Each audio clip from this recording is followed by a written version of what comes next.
Hey guys, welcome to Write Bites, a series of 10-minute episodes on writing, marketing, and freelancing. In today's episode, we're going to be covering 3 common mistakes that freelance writers and service providers in particular tend to make while executing live sales. Now we're talking phone sales, Zoom sales, even live one-to-one interactions. These are 3 mistakes that will completely derail your chance at closing the sale. And we're going to break them down in depth on this episode. This episode is sponsored by Copy AI, a toolkit that helps writers, marketers, and freelancers skip writer's block completely and quickly create first draft copy for both their own businesses and those of their clients.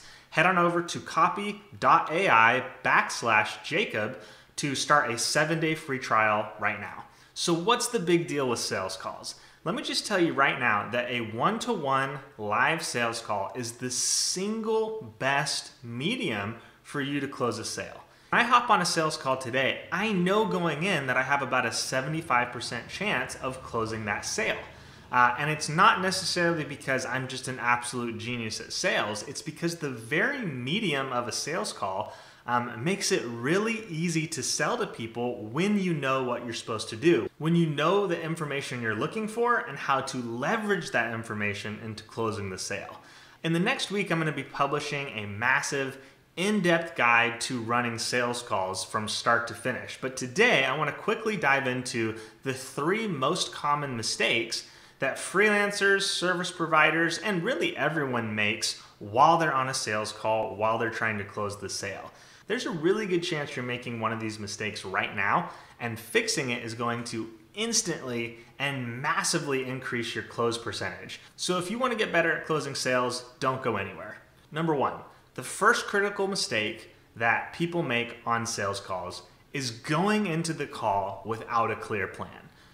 If you've ever watched someone who's good at sales, you probably get the impression that they're operating off of natural charisma or they're just winging it and vibing with the prospect. But the reality is every successful sales professional operates off of a core script. They have a very clear game plan heading into the call. And even though that game plan allows room for them to improvise and adjust based on what the prospect is telling them, they aren't winging it. They have a very clear plan and they're executing that plan. So this is number 1. If you're going into a sales call without a plan, without a script, you're putting yourself at a massive disadvantage. You're setting yourself up for failure. And while we don't have time on this episode to lay out the groundwork for creating a sales script, I'll be covering that in the guide I mentioned going on my blog this week. What I can tell you is that a great sales script is all about asking the right questions and making room for the client to answer those questions. And that brings us to mistake number 2. The second big mistake that so many people make on sales calls is talking instead of listening. Here's how most people operate a sales call. They get on the call, they spend some time, with small talk, trying to get the prospect comfortable, and then they go into their spiel. They have some talking points that they want to hit, and they just immediately look for the opportunity to pitch those talking points. This is a terrible way to do sales. It's not taking advantage at all of the medium, the one-to-one medium of sales calls. If you ask the right questions, the prospect is going to tell you exactly how to sell to them. They're going to tell you the exact benefits they're looking for, the exact challenges they're facing, and exactly how they're hoping that you will fit into the process to solve those problems for them. People don't just give away 30 to 60 minutes of their time to listen to someone pitch something they're not interested in. It just doesn't happen, especially with entrepreneurs and high-level marketers, the type of people you're going to be pitching your writing services to. So if you're on the phone with them, they have some level of interest and some level of anticipation that what you're offering could potentially fit what they're looking for. So your job is just to ask them to elaborate on that, and they're going to tell you exactly how they envision you fitting into their system. And then that gives you the opportunity to directly attach your solution to the needs that they've just laid out explicitly for you. And the key word there is solution.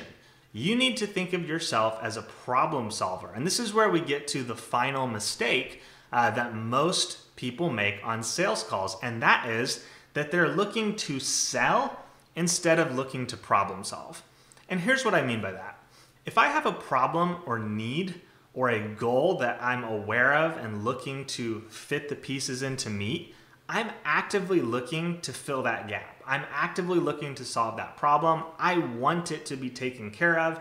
I would love to have someone take it off my hands completely. So when you come to me within that lens of understanding my problem and then explaining how you're going to solve my problem, that's an easy sell for me. It's very easy for me to then make that purchase or make that hire because you're solving my problem that I'm already fully aware of and very emotionally invested in. On the other hand, if you're just telling me all about how great your service or product is, all the benefits of it, all these nice things, that doesn't necessarily matter to me. Why do I care about, your service? If it's not relevant to my needs, I don't really care. So when you're coming in to sell someone a service, you don't want to be looking to hype up your service. You want to be looking to figure out exactly what they need and then connecting what you're doing to filling and solving that need. That's the point of asking the right questions. That's the point of listening really well because the prospect is going to lay out exactly what they want, exactly what they're looking for, and then you can literally just repeat word for word back to them everything they just told you. When you approach sales this way, you're letting the prospect do all the work for you. When I get on a sales call these days, I'm not worried, I'm not stressed, I'm not even doing a whole lot of preparation in most cases because the prospect's gonna do all the work for me. I just know, hey, if I ask them the right questions, and then follow up and listen to what they're saying and dig into it a bit, looking with the intent of solving their problem, they're gonna do all the legwork. They're gonna tell me exactly what they need, and then I'm just gonna repeat back, sometimes even word for word, what they just told me within the context of what I'm going to deliver for them. And while we don't have time to go into all the questions you might ask on this episode, what I will tell you is that they essentially just boil down to, what are you looking to accomplish and why are you looking to hire a writer right now? Really that simple. And then you just let them go. You just let them explain. You listen well. When they stop talking, you wait and let them talk more. And the things that you're looking to spot here are, we've kind of already covered it throughout this episode, but it's basically, the challenges they're facing, the benefits they're looking for, how they envision you fitting into solving those problems, the core objectives that they're trying to hit, the struggles they've had in hitting that. It's basically these broader questions, very open-ended questions that are going to let them just talk. And then as they're talking, they're going to be telling you what they actually care about. Because there's always two sides to any hire. There's the objective and analytical side, and then there's the emotional side. When people invest money in something, it's not always a purely rational choice. There's an emotional element to it. And so when you allow people to really talk, to really tell you about, the situation they're in, they're going to tell you not just the objective aspects of it, the quantitative aspects of it, they're really going to dig into the emotional, the qualitative side and explain which specific angles they really care about. And that's your hook then when you are selling them your service as a solution to their problem, is to take the angle that they actually care about.